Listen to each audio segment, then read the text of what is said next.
Hey friends, in today's video, I'm going to walk you through some new Squarespace features that you need to know about if you have a Squarespace website or if you're building your first website. These are some really cool features that you can use to implement on your website. So here we are on a demo website, and I'm going to show you a few things that I love that have recently been released. The first is going to be, if you go to selling and then you go to payments, you'll see that you have this new feature of Squarespace payments. This is really cool. This is an upgrade from Stripe in some ways. At first, I was very skeptical of it, but it is really cool. You could start to take ACH payment as well. And if you do invoice clients as a branding expert, creative, anything like that, they do have an invoicing tool that we're going to take a look at in a moment as well. That if you set up Squarespace payments, you could do everything through your website, which is pretty cool. So you could come in here and turn this on. If you do turn it on, it will remove Stripe. So it's either Stripe or Squarespace payments for your website. And basically anything Stripe offers, Squarespace payments offers. So it's a great replacement overall, especially if you want to take ACH payments. Now, I'm not sure if you could do those ACH payments in your actual final checkout on a website side of it, but with invoicing, I believe you can. So if I type in invoicing here, just hit the / on your keyboard and you'll get this little search feature right here. I'll go to invoices, and then you could come in here and create invoices, which is really cool. Add a new client, add it to an existing client. Let me add myself, boom, as a test client.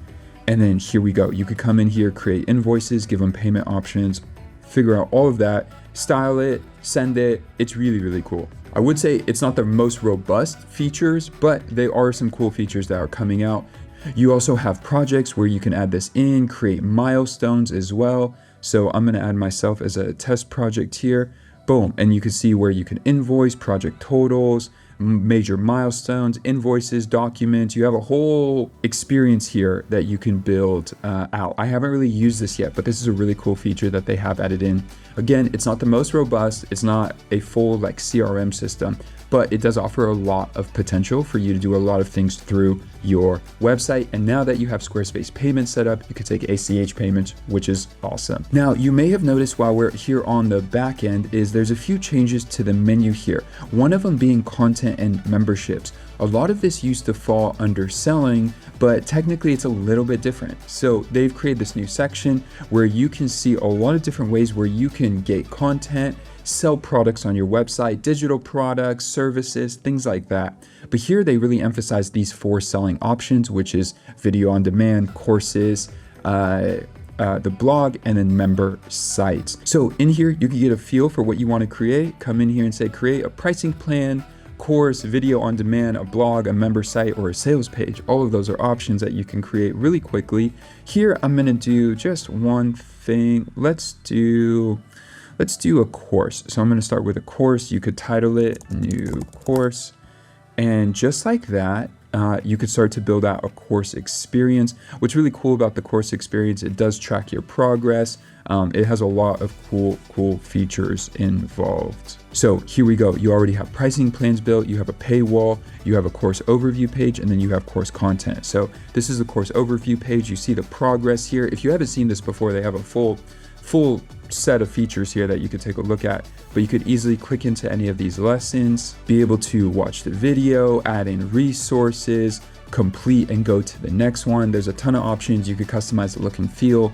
A lot of really cool things you could do with courses and memberships, but they have separated it on the back end. So when it comes to selling, this is more like products and services, and content and memberships is going to be more of your digital products, digital like blog content, video content that's behind a gated wall. Now let's talk about a sticky section. So if I click edit here and we go into the page, you can now create something like a sticky section, whether it's text, images, anything you want, to any block on Squarespace. So if I just click here and I click on this little pin right here, you can set it to be sticky so that when you scroll, it goes with you, which is really, really cool. So I'm gonna exit out of this and then go to the full page experience, which you could see it here, which this is really, really cool. You could have it go in front, behind, however you want. and make it sticky as part of a section. as you scroll through the website. Obviously, I haven't fully designed this out, but I am showing you the feature so you can see how it looks and feels, which is fun. There's some places where it's not needed, but some places it's a nice little touch. It adds a really, really cool feel to your page.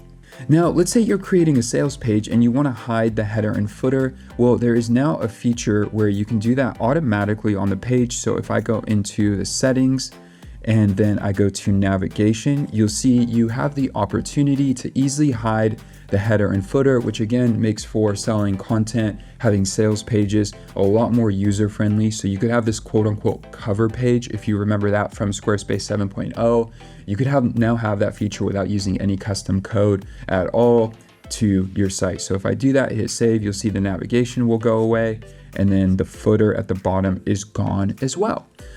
Okay, a few more features worth mentioning. Now, if you want to update your whole form experience, which is a really valuable part of the website and Squarespace tracks it great in analytics, let's create a contact section, a really simple, I'll use this form. I don't like all the imagery. I just need an advanced form. Let's use this one. This is perfect. Really in-depth form here. What's really cool is you now have options on how you could style this. So I'm gonna save this, get out of here, and then I'm gonna go to Site Styles. And now you have this forms field with different styling packs that you can use. So let me scroll down here and take a look at the form. If we start to edit these, you have a ton of control. You used to have to custom code all of this and choose what you like and really work hard to make it work. But in this case, you have full control. These are pre-built packs, but if you want to customize it further, you have control of changing everything. Literally, there's so many little edits that you can do from effects, selection options, fonts, colors, spacing, all of it. You have a ton of control to be able to edit these to your liking and what that looks like. Here, you can control how rounded the corners are. Literally almost every detail is controllable in your form experience, which is really cool. So you have these pre-built form packs where you could choose one you really like and then customize it further to your liking. The final note, which is probably the most important to consider while you're working on your website, whether you're new to this or have been doing this for a while, Squarespace is changing the backend a ton right now. So the menus change a lot. So that little / feature is one of my favorites because I lose content all the time. They even moved the settings wheel. This is a pretty big deal. They moved the settings button down here, which houses a lot of important things like site availability, permissions, domains, billing, all of that is housed here. So just being aware of that, nothing disappeared, everything still exists. It just has been moved around a ton and they're continuing to move it more. I think eventually maybe you might have the option to hide something like donations. I don't know about scheduling, but donations, maybe invoicing, depending on the type of site you have, because if it's a business, they might not be accepting donations. If it's a nonprofit, donations is really important. So making sure that people have flexibility in that, but I don't think they've gotten to that point yet. I think what they're doing right now is trying to figure out the best use case with all the features because they've added so many features, but just be aware of that. That is changing a lot right now. And one last thing we'll cover, subscribe and save. This is a great e-commerce feature. So if you click into any of your products, go into the editor, you now have this option to select a subscribe and save option. So if you scroll down to the bottom of the page here, on any specific product, click on subscriptions, you get this option of one-time purchase and subscription. And then from there, you could choose all the details that you want and what the discount is and how often it repeats. So let's say it's 15% for once a month subscriptions, and it never ends. They just end it on their own. Hit apply. You've now built a subscribe and save option for the specific product, which is really cool and adds a lot of value in long-term monthly reoccurring revenue that you can build for your business. So if I preview this product right here, you'll see this one-time purchase or subscribe and save, 15% off, $21.25 every month. If you need any more Squarespace resources, we have a ton of digital resources to help you with SEO, design, anything in between down below. And with that, I'll see you guys in the next video. Peace.